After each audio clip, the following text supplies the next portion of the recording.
I'm gonna let you in on a little bit of a secret. Sometimes the most basic mortgage questions are actually the hardest ones to answer. For example, what is my monthly mortgage payment?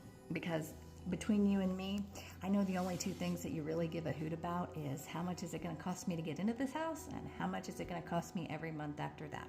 And you would think that a lender, if you give you a price range, should be able to give you a payment for a house so that you know where to shop, but that's not actually the case. And a good lender is going to be upfront and honest with you and tell you that there's a little bit of an estimating game that kind of goes into that. So let me break down the payment and maybe that'll make a little bit more sense because every property is different. So the base part of your payment is called a principal and interest payment. This is what gets paid to your lender.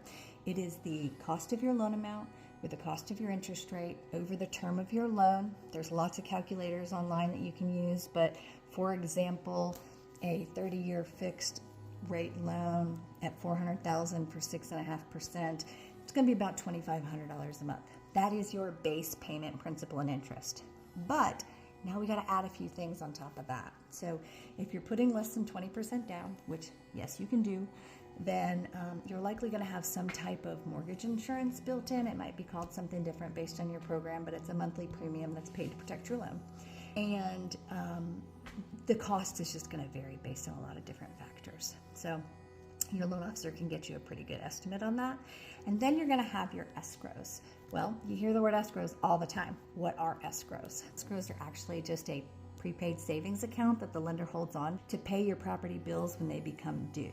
So typically your homeowner's insurance and your property taxes, those get collected as part of your monthly payment. So when the bills become due, the lender's able to pay them on your behalf. So they'll take the total annual amount of those bills, divide it by 12, and that's what gets added into your monthly mortgage payment. Now, if you're in a condo or a PUD or an HOA or anything, you might also have HOA dues, but those are typically paid directly to the HOA, and they're not actually part of your monthly mortgage payment, but they're definitely something to consider so you don't overextend yourself on your budget.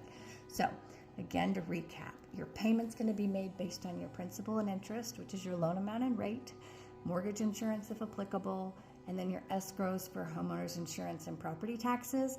There might be HOA dues or some other miscellaneous things, but that's kind of what makes your payment. And until you find the house you're looking for, you're not going to know the exact tax bill. You're not going to know the exact insurance amount because they're property based, and insurance is also based on you a little bit too. So there's definitely some variance there, but a good loan officer is going to be able to get you a damn good guess.